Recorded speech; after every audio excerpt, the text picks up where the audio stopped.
এই মর্মে আল্লাহ তাবারাক ওয়া তাআলা পবিত্র কোরআন কালাম মারফি সূরা তাহরীম সূরা নাম্বার 66 আয়াত নাম্বার 8 খুলে দেখুন।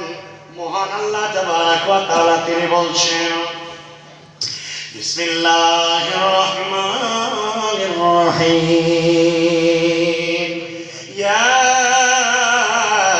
আইয়ুহাল্লাযীনা আমানু তুবু ইলাল্লাহি তাওবাতান নাসুহা।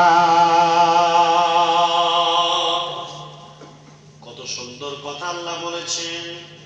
হে আমার ভাগলপুর, কালিয়াচক, খালতেপুর, বিভিন্ন অত্র থেকে ছুটে আসা জনগণ, জননী, মা, ভাই, বন্ধু, বাবা, জীবন, আল্লাহ তাবারক ওয়া তাআলা বলছেন, ও মুমিনেরা, যারা ঈমান এনেছো, এক আল্লাহ ছাড়া তোমরা কাউকে বিশ্বাস করো না, তারপরও তোমাদের পাপ হয়ে গেছে। 5 ওয়াক্ত নামাজ পড়ো, এরপরও কারো গীবত হয়ে গেছে। 5 ওয়াক্ত নামাজ পড়ো, সুন্দরী নারীকে দেখে, সুন্দরী নারী তোমাকে দেখে থাকতে পারে না, শরীরের সঙ্গে শরীরে মিলে গেছে, জিনা ব্যভিচার হয়ে গেছে।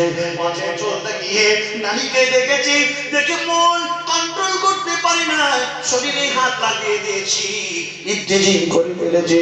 আল্লাহ, এত বড় পাপ আমার জীবনে হয়েছে।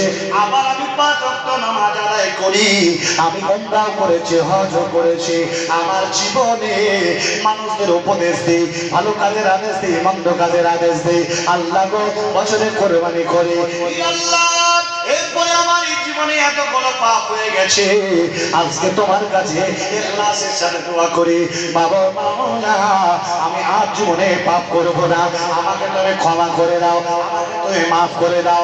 আমি আজ ওয়াদা করেছি, জীবনে এই বুকে আর অন্যায় করব না। মহান আল্লাহ তাবারক ওয়া তাআলা তাকে ক্ষমা করে দেবেন। জোরের সঙ্গে বলুন সুবহানাল্লাহ।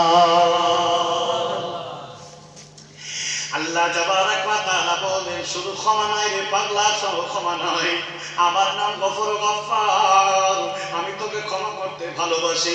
বিশ্ব নবীর একটা হাদিস মনে পড়ে গেল।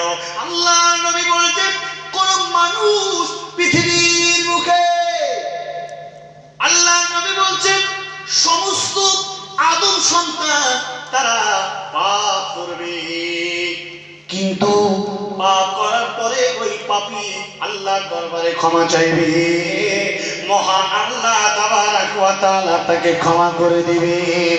কিন্তু এত কাছে টেনে নেবেন, আল্লাহ তাবারক ওয়া তাআলা বলছে, এত দয়া, এত অনুগ্রহ মহান আল্লাহ, তোমার যে পাপ, তোমার ইবতিজিংয়ের পাপ, তোমার শরীরে হাত দেওয়া পাপ, তোমার জিনা করা পাপ, চুরি করা পাপ, তোমার গীবত পরনিন্দার পাপ তোমার ভান্ডারে জমা আছে, এটার কি হবে? মহান আল্লাহ বলছে, এই ক্ষমা যদি একবার তুই চেয়ে নিস, এই যদি তওবায় একবার নাসুহা করে নিস, এই তওবায় নাসুহা মানে ওই পাপটা আর জীবনে করব না। মহান আল্লাহ তাবারক ওয়া তাআলা বলছেন, ওয়াইবাদদিলুল্লাহু সাইয়্যাতাম ওয়া হাসানা, আমি ওই পাপগুলোকে আর পাপ রাখবো না, তোর ক্ষমা চাওয়ার কারণে আমি আল্লাহ সমস্তটাই নেকি বানায় দেব। বলেন সুবহানাল্লাহ। আর কি চান? এরপরও আপনি আল্লাহ থেকে এত দূরে, এরপরও আপনি বিপর্দা, এরপরও আপনি স্বামীর খেদমত করেন না, এরপরও সতীরে সতীরে ঘা। আহা, মা, ভাই, 2 নম্বর কথা গেল। 3 নম্বর, 10টি কথা শেষ হবে, তবে আপনি চুপবেন, উঠবেন, তার আগে নয়। 3 নম্বর হলো আবেদন, ইবাদত করবেন কার জমিনের বুকে, জোরে বলেন আল্লাহ। আল্লাহ ছাড়া কারো ইবাদত করা চলবে না। এই আল্লাহর জমিনে ইবাদত করার জন্য মহান আল্লাহ বলছেন, ওয়া মা খালাকতুল জিন্না ওয়াল ইনসা ইল্লা লিয়াবুদুন, আমি জিন আর ইনসানকে সৃষ্টি করেছি আমি আল্লাহ আমার গোলামি করার জন্য। পৃথিবীর মাটিতে ইবাদতের পরে প্রশংসা করবেন কার, জোরে বলেন আল্লাহ। আল্লাহ ছাড়া কারো প্রশংসা করা চলবে না। অতএব পৃথিবীর বুকে কোন দাদা বাবা, খাজা বাবা, ভণ্ড বাবার প্রশংসা করা চলবে না। প্রশংসা করবেন কার? আল্লাহ। আল্লাহ। এরপরে আল্লাহ বলছেন, 4 নম্বর বলছেন as-sa'ihun। সাইহুন এর অর্থ হলো সিয়াম পালন করনে ওয়ালা। মুসলমানরা রোজা রাখবে।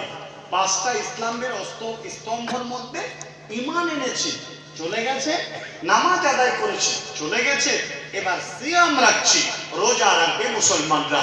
রোজা কত বড় দামি ইবাদত! পৃথিবীর মাটিতে রোজার মতো এত কংক্রিট বলিষ্ঠ ইবাদত আর নেই। সুপ্রভাতের পূর্বে থেকে শুরু করে সূর্য অস্ত যাওয়া পর্যন্ত নির্লস ভাবে যে মহান রবের জন্য, মহান রবের সান্নিধ্য লাভের জন্য এই ব্রত করা, মাঝে ইবাদত করা, বাজে কোনো কথা না বলা, কোরআন তেলাওয়াত করা, জিকির আজকার করা, তাসবিহ তাহলিল করা, এই ইবাদত ও চুরি করে খেতে পারে। মুসলমান কেউ খায়? আমরা খাই না।